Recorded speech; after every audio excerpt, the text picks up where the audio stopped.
Ay, Diyos ko, Sarah, kahit gumastos ka pa ng bilyon para sa people power na yan, malulusaw lang yung pera mo pero hindi mo pa din mapapatalsik si PBBM. Sa totoo lang, lusaw yung pera mo, yung motorcade na pinapangarap ninyo, malulusaw yan. Sa totoo lang, dahil yung AFP, si Brown na lang mismo, loyal sa ating konstitusyon. Hindi siya loyal sa kung ano pa man yung gusto niyong ibigay na pera sa kanya.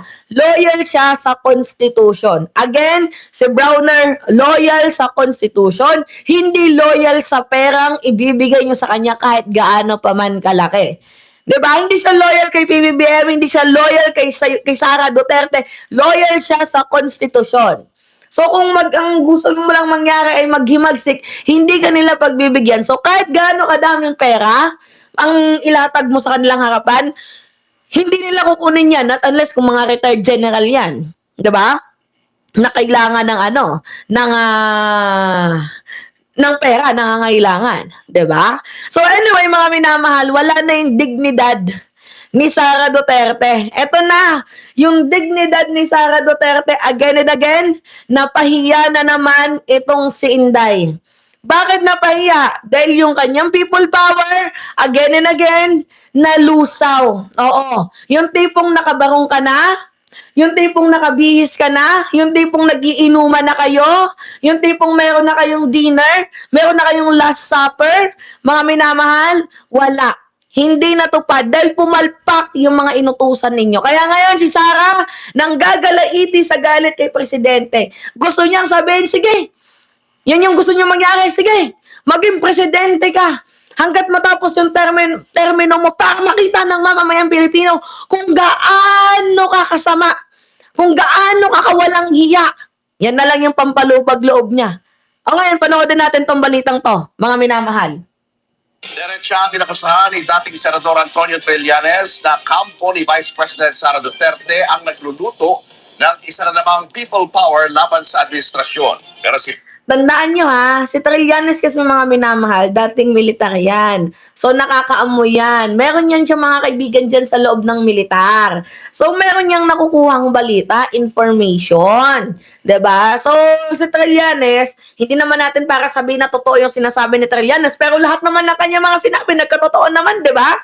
Oh, si Digong, mapupunta sa ICC. Si Bongo, si Bato, meron niyang warrant din sa ICC. 'Di ba? Eric De La Cruz, good morning sa iyo. 'Di ba? So nagkatotoo naman. 'Di ba mga minamahal? So for what reason pa para hindi na tayo maniwala sa kanya? Lahat ng kanya mga sinasabi nagkakatotoo. Ngayon, para pa siya saan magsisinungaling kung narinig niya yung balitang people power. 'Di ba, mga minamahal, at least, 'di ba, yung evil eye na ginagawa ni Sara Duterte, abay, nabasag. Kasi napag-usapan. So, naka-ready ang Malacanang. 'Di ba, mga minamahal? Anyway, continue tayo. Sara, hinit na walang planong agawin ang posisyon ni Pangulong Bongbong Marcos. Nasa frontline na balitang yan si Mobile Journal Alexis Ebue. At hindi ko din gusto yon. Hindi ko gusto agawin yung posisyon ni Bongbong Marcos. Gusto ko makita ng taong bayan hanggang sa dulo kung gaano ka walang hiya si BBM. Wow! Narinig ninyo? Gusto daw makita ni Sara Duterte ng taong bayan kung gaano daw po kawalang hiya si President Bongbong Marcos. Kaso si PBBM workaholic. Si PBBM nagtatrabaho. Alam nyo, mga minamahal, ang gusto lang talagang mangyari ni Sara Duterte is revenge. Revenge all the time. Yan yung gusto niyang mangyari. Revenge, revenge, revenge. Yan lang yung nasa isip niya. Ganti, gusto kong gumante, gantihan kita. Yun yung gusto kong mangyari. Makunot kita, madurog kita, ganti. Di ba mga minamahal? Si Lustay is very obsessed to revenge with the administration. Di ba ngayon yung sinabi niya na gusto niyang makita hanggang dulo ng taong bayan kung gaano kawalang hiya si PBBM. Ikaw yung nakita naming walang hiya, Sara Duterte. Alam mo ba yung lumalabas sa bibig mo? Parang sarili mo lang yung pinapatamaan mo. Parang pamilya mo lang yung pinapatamaan mo. Kung gaano kayo kawalang hiya. Kasi hindi naman makukulong si Digong dyan sa The Hague, the Netherlands, dyan sa ICC, kung walang ginawang kabulastugan. Di ba mga minamahal? Alam mo, Sarah, it's better na lang na magtrabaho ka kaysa yung ang dami mong kuda, ang dami mong demonic, satanic movement na ginagawa sa administrasyon. Magtrabaho ka na lang, Sarah. Shut up! You are, what do you call this? Shame to our country. Isa kang kinakahiya ng mamamayang Pilipino. People power ka pang nalalaman. Alam mo, malapit na yung impeachment. Kaya ba gusto ninyong mapatalsik si PBBM nang dahil sa impeachment? Di ba? Actually, what do you call this? Tinutwist mo. Ang story na ikaw naman talaga yung tarantado dito. Si PBBM nagtatrabaho. O, sabi nga ni Chris Rose, babe, she's disgrace. Wala nang hiya eh. Wala nang hiya. Sobrang kapal na ng muka ni Sara Duterte. Para sabihin na si PBBM yung walang hiya. Sino ba yung nagnanakaw sa kaban ng bayan? Sino ba yung totoong problema ng bayan ng bansang Pilipinas? Hindi na presidente yung ama mo. So, lahat ng gusto mo, hindi mo na makukuha. Hindi na presidente si Duterte, si Rodrigo Roa Duterte. Wala na siyang power. So, kahit anong gawin mong paglupasay dyan, pag-iiyak, paghuhuda-huda, pagkukuda-kuda, walang mangyayari. Kahit meron kang backup na religious group, yung Joel is the Lord daw, yung Kingdom of Jesus Christ daw, sila daw yung mga nandun sa rally, may nangyari ba? Ha? Sarah, acceptance is the key. Sa totoo lang, please, i-accept mo na lang na hindi ka para sa presidency. Kasi baliw ka. O, sabi na nag-comment dito ni Lydia Galan, Sarah's behavior is unacceptable in thought, words, and action. Not good example for the entire people and the youth of the Filipino. So, that is one of the reason why kung bakit hindi ko siya gusto. Kasi, yung kanyang words is talagang pang-revenge. Gusto lang gumante. Instead na magtrabaho pag naging presidente yan, ang gagawin niyan, gumante. Hindi na magtatrabaho yan. Diba, Dictus Rex? Balungani. Diba, ako continue tayo mga minamahal. Yan ang diretsang sagot ni Vice President Sara Duterte sa umuugong na panawagan umano ng ilang retiradong sundalo at grupo na si VP Sara ang manguna sa nilulutong umanong people power. Pero ayon mismo kay Duterte, wala siyang balak gawin yan lalo't na nung pa siya nagdepensahan ng konstitusyon. So, wala sa aking mga kamay ang pagsasagawa ng extra constitutional means, no, to overthrow the current administration. Sa kabila niyan, hindi pa rin tinantana ng bise ang mga pasaning sa Administrasyong Marcos. Sa kanyang speech sa Independence Day celebration sa Davao City, muli niyang inakusahan ng Pangulo na magnanakaw ng kaban ng bayan. Oh, see? Inakusahan niya na naman si PBBM na magnanakaw sa kaban ng bayan. Pero sino nga ba ang totoong magnanakaw? Sino ngayon yung na-impeach? Sino yung may issue sa AMLAC? Sino yung may issue sa mga bank statement? Sino yung hindi kayang ipaliwanag ang pera ng kaban ng bayan? Kung saan niya napunta? I mean, sino yung hindi makapagpaliwanag ng mga bank account, yung outflow and inflow na pumapasok sa mga bank account? Sino bang hindi makapagpaliwanag? Si PBBM ba o ikaw? Di ba mga minamahal? Sino ba yung hindi makasagot sa mga tanong tungkol sa impeachment? Hindi ba't ikaw? Tapos aakusahan mo si PBBM na magnanakaw, si PBBM yung walang hiya. Dinidescribe mo ba yung sarili mo? Ha? Dinidescribe mo ba yung pagkatao mo, yung sarili mo? Anak mo. Kalayaan natin at ang soberanya natin, hindi siya nawawala sa mga foreign invaders lamang, hindi siya sa pagsakop lamang ng mga foreign invaders. Nawawala din siya kapag yung Alam mo, kaya nawawalan ng trust yung ibang mga investors sa bansang Pilipinas because of you. Nang dahil sa mga tarantado mong kagrupo. Sino yung mag-e-invest na magulo yung Senado? Tapos yung nanggugulo si Alan Peter Cayetano. Nakakampi mo. Di ba mga minamahal? Anak ng yuta kayo? mga matataas na opisyal ng ating pamahalaan, kasama na ang Pangulo, ay malasindikato sa pagnanakaw. Sige nga, nasaan ang ebidensya mo kung malasindikato sa pagnanakaw si PBBM? Nasaan ang ebidensya mo kung sindikato si President Bongbong Marcos na magnanakaw? Nasaan ang ebidensya mo? Diba? May sakit ka ba, Sarah? Pa-check up ka nga. Diba? Sabi dito nag-comment ni Rose Paloma, Sarah Sayad is rude. She has the face to accuse PBBM of being thief. The thief, hey pusit, no one believe in you. You are liar. The people, di ba kung wala kang naniniwala sa kanya, kumbaga, ilusyon niya na lang to. Paninirang po niya na lang to. Pero tingnan niyo kung gaano kabait si President Bongbong Marcos. Never siyang nag-talk ng shit. 'Di ba? About kay Sara Duterte. Never niyang pinatulan. Kasi very demure ang ating presidente. Gets ninyo? Very demure si PBBM. Pero itong si Sara Duterte, walang ibang ginawa kundi manghusga. Walang ibang ginawa itong si Sara Duterte. Bukod sa manghusga, ang ginagawa ni Sara Duterte, mga minamahal, is magbintang ng mga kasalanan na hindi naman ginawa ng ating presidente. Kasi gusto niyang i-portray na kasalanan to lahat ni PBBM. Hindi mo lang nakuha yung gusto mo eh. Hindi mo lang nakuha yung gusto mong mangyari. Kaya ngayon, galit na galit ka. Ha? Galit na galit ka.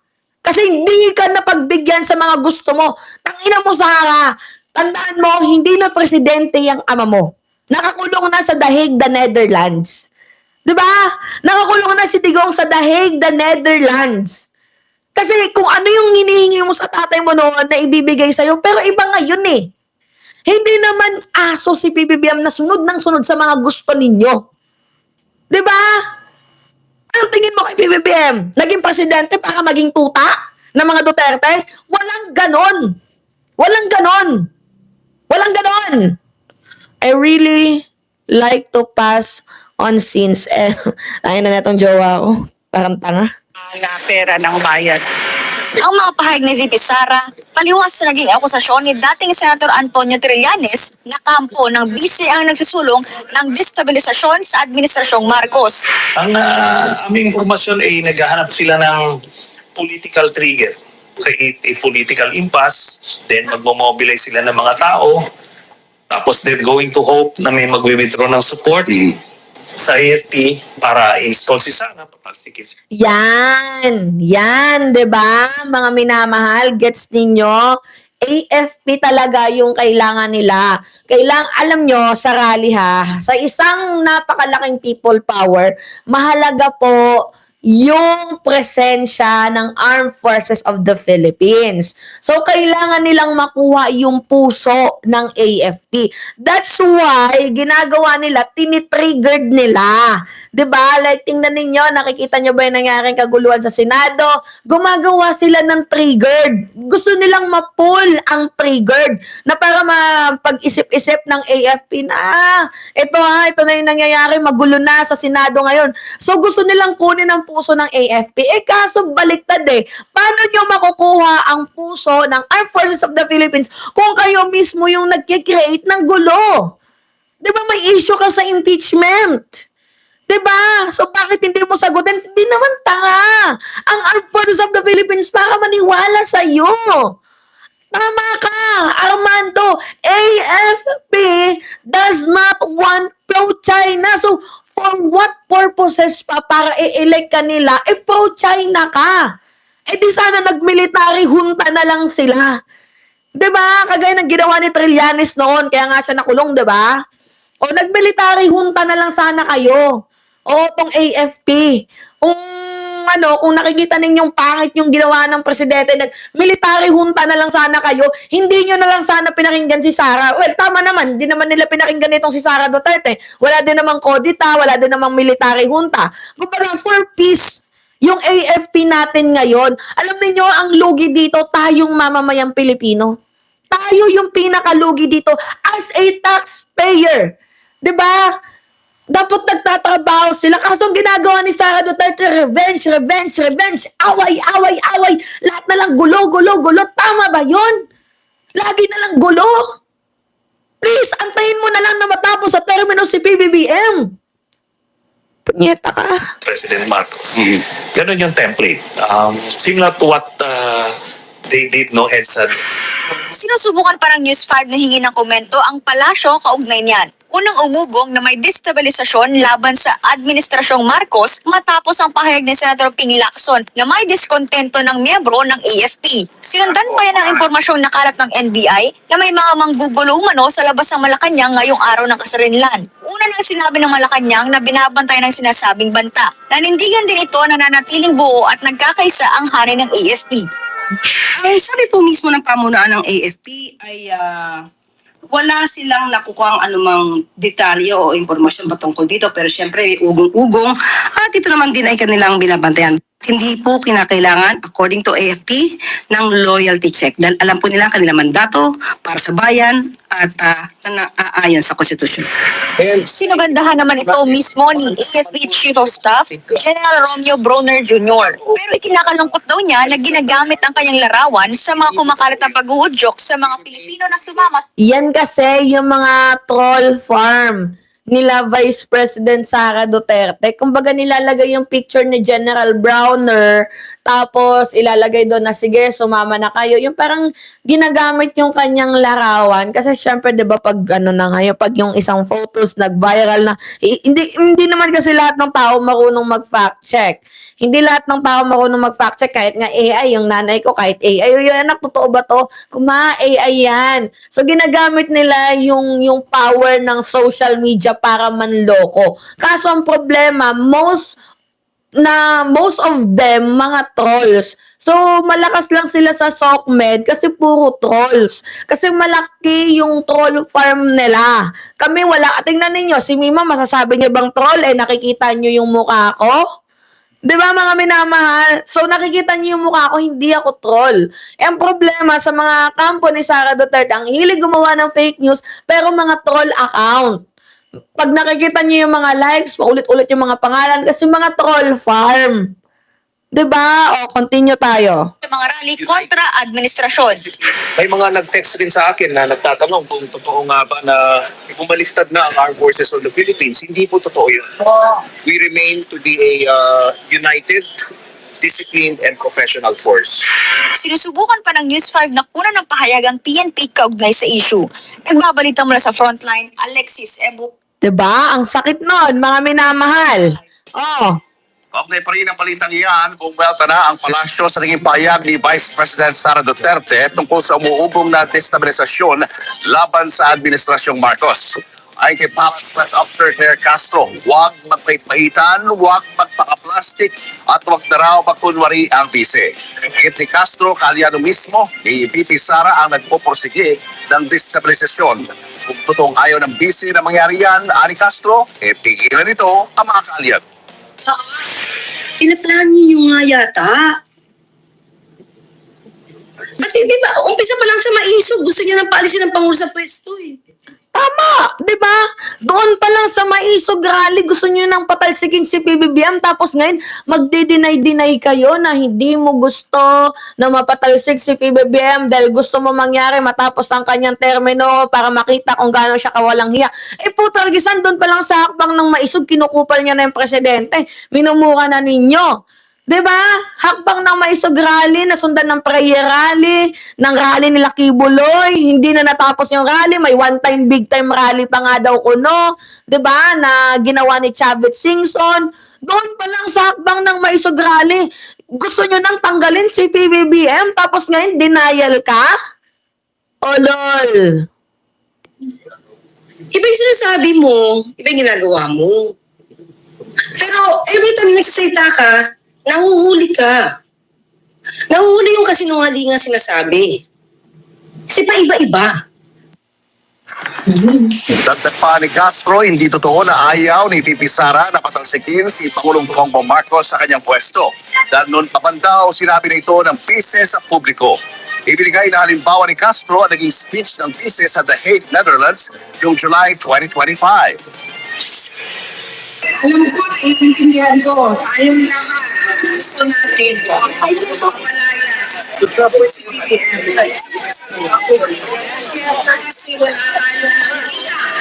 Bago. Mga kapatid, Julius Babaw. O, diba?